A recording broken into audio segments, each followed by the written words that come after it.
How to start a social media management business. Hello everybody and welcome back to my channel. If you're new here, I would love for you to subscribe, and if you like this video, give it a thumbs up. Today we're going to talk about how to get started with setting up your own social media management business, and I'm going to walk you through 3 different phases. So first of all, how to get started if you don't even have a client yet, then how to find the client, and then how to optimize your workflows and your processes. But before we dive in with all of these different strategies, what is a social media manager actually doing? I have a full video for that and I will link it here for you, but I want to just quickly recap. So as a social media manager, you could be writing captions for your clients, editing videos, editing graphics, finding hashtags, figuring out what is the best platform to be on for your client. So there's also a lot of research involved. And like I said, a lot of editing. However, one thing I want to point out that is not included as a social media manager, or if you run your own social media management business, and that is actually taking photos or videos. So your client has to share the actual footage with you, and you will do that together with your client. You can advise them what kind of content you need, or maybe they work with content creators that bring in the content, and then you put it into a strategy that makes sense for your client, so that's not just randomly posting random videos. So it has a clear strategy. So that's also your job, creating a social media strategy. Now, obviously, if you're really good at creating content, taking videos, taking pictures, and you want to offer that on top, you can do, but that would be a completely different package. Now, I have a full training about how to get started as a social media manager. If this feels like, oh, okay, I don't even know all of these different things she just said, go ahead and sign up. I'll put the link in the description below. So I have a full 1-hour webinar where I share with you how to get started as a social media manager. But now let's dive into the phase where you actually need clients, right? So there are basically 2 different ways on how to get clients. Number 1 is you actively pitch, you actively reach out to a potential client. So that's what we call the cold pitch. So they've never heard from you, or maybe they've heard from you a little bit because you've been engaging with their content, and now you pitch your services to them. The second way is that you go on LinkedIn and you look for positions that are open for social media managers. But here's the trick. You want to look for positions that hire either fully remote or contractor. Ideally, you want to look for contract positions. That's just a fancy other word for freelancer, right?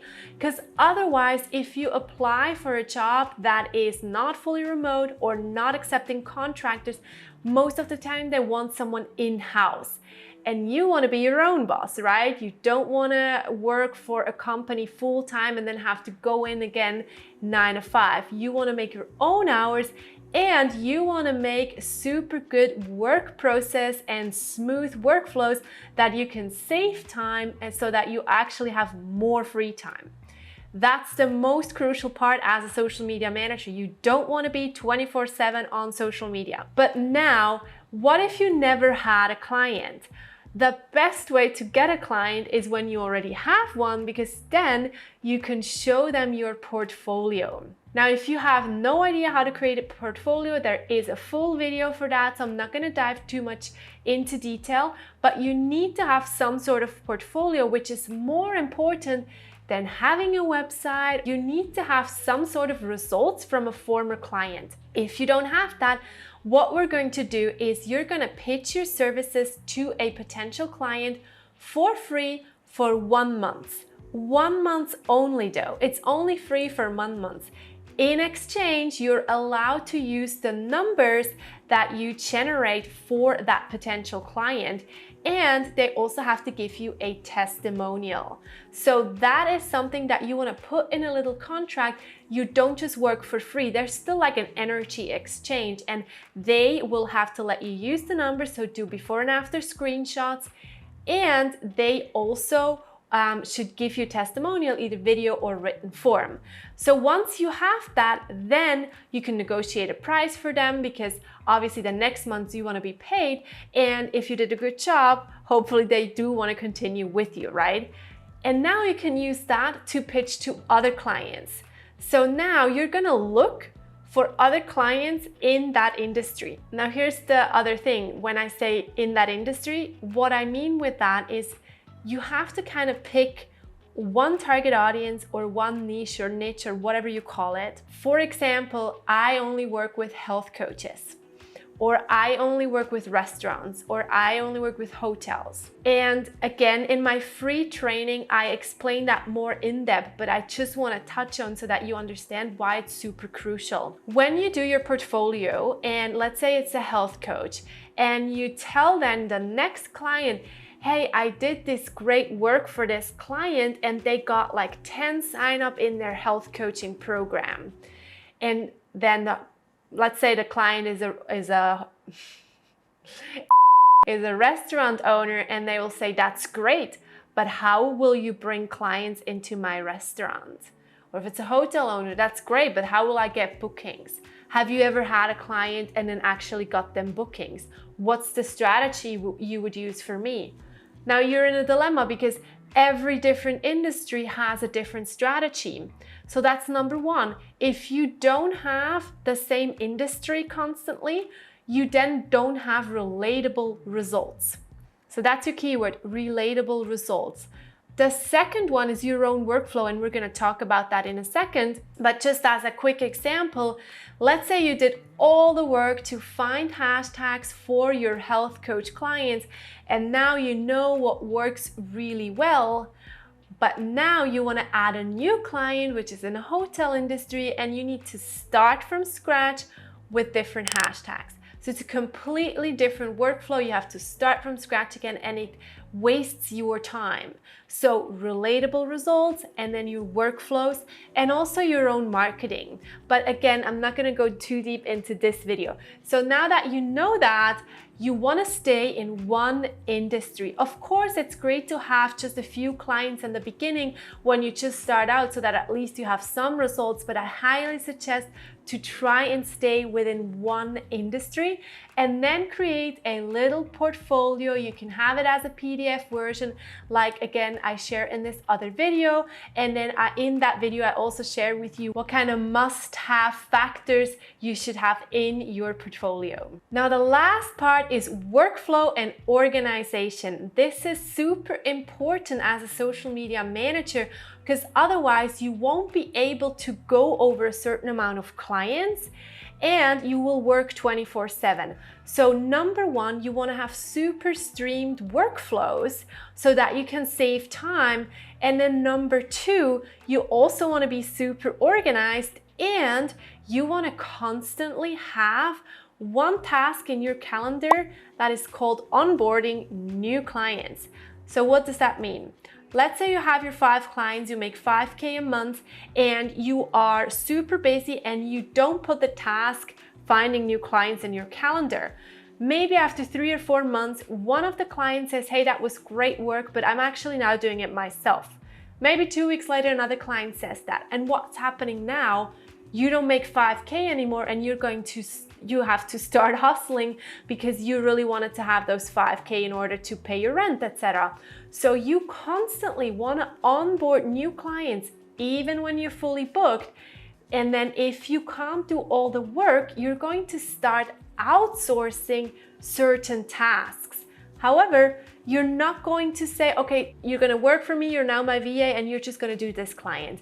You want to be super strategic in what you outsource. For example, you're going to look at your calendar and you're going to check out what takes up the most time of your calendar. Maybe it's graphic design, maybe it's video editing, and then you're going to look for someone who can do graphic design or video editing for you. So you're not just going to outsource random tasks. You want to be super strategic about it.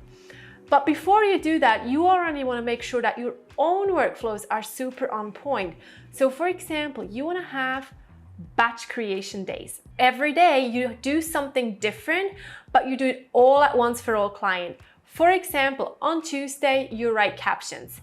You write captions maybe 2 weeks in advance. If you're super fast and if you're very used to the industry, you'll be able to do 3 to 4 weeks in advance. So all day long, you're just writing captions.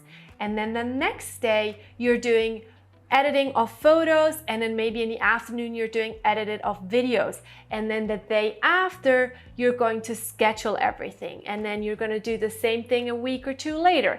So you want to have super streamlined workflows. That way you don't have to work every day 8 hours. You have more free time. Again, you can add then that task of finding new clients, and basically your business should work like a machine. And then you see like, you know what? I have now enough clients that gives me a good profit. I'm gonna hire someone who's just gonna create Canva graphics for me. I'm just gonna write all the captions. Someone else is going to do infographics for Instagram, carousel posts for Instagram. Or you might feel like, you know what, I'm not good at video editing, so I'm gonna outsource that part. So you constantly wanna work super streamlined, and you wanna be very organized with what day you do what. And then once you hit a certain limit of how much you can do and actually still have a life, you want to start outsourcing. That might lower your profit in the beginning, but you will still make a good profit because you can onboard new clients. So this is basically the path in a very short YouTube video put together. You're gonna start with first finding who should be your target audience, who do you want to work with. Then you can pitch yourself to these potential clients. And before I forget it, don't forget to subscribe to this video, to my channel, and like this video if you like it. Literally just remembered. So we already have 2 steps. Find your target audience, pitch your services, and then step number 3, if they do accept and you don't have a portfolio yet, do a free trial and then create a portfolio. Constantly update that portfolio. Then you start to reach out to more clients and onboard more clients.